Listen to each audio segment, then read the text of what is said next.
আসসালামু আলাইকুম। আজকে আপনাদেরকে দেখাবো ফায়ার অ্যালার্ম প্যানেলের কিভাবে পয়েন্ট ইনেবল করতে হয়, কিভাবে ডিসেবল করতে হয়। সামনে আঁকো।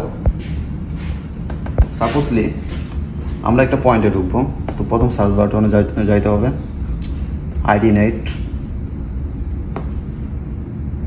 তারপরে লুপ নাম্বার 2, তারপর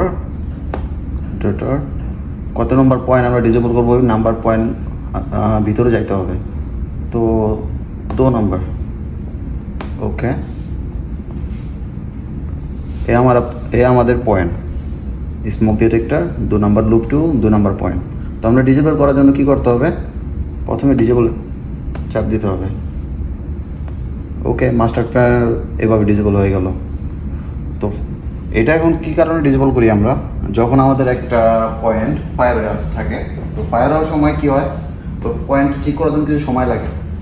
তো সময়ের কারণে আমাদের কি করতে হয়, এটা ডিসেবল করার পরে ওই পয়েন্টটা ঠিক করার পরে এখন যদি ওই পয়েন্টে কোনো কিছু করা হয় ওটা কাজ করবে না, তো এটা কি করতে হবে, এনেবল করতে হবে।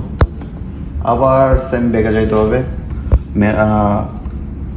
ব্যাগে যাওয়ার পরে আবার ওই লুপ নাম্বার সার্চ করতে হবে। লুপ নাম্বার সার্চ করার জন্য search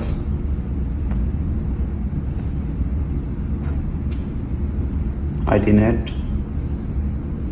loop number, point number. আমরা আমাদের পয়েন্টের ভিতরে চলে গেলাম। তো এখানে কি করতে হবে, এখানে ইনেবলে দিতে হবে। ইনেবলে দেওয়ার পরে এটা 1 মিনিট টাইম নেবে। 1 মিনিট টাইম নেওয়ার পরে এটা ইনেবল হয়ে যাবে। কিন্তু প্রথম যেহেতু ঢুকতে হবে, প্রথম আমরা আগে পাসওয়ার্ড দিয়ে ফেলছিলাম, তো এটা পাসওয়ার্ড হলো আপনার কিছু কিছু প্যানেলে 444, 333 এভাবে হয়। এটা প্রোগ্রামিং সময় যেভাবে দিয়ে রাখে ওইভাবেই হয়। ওকে, ধন্যবাদ।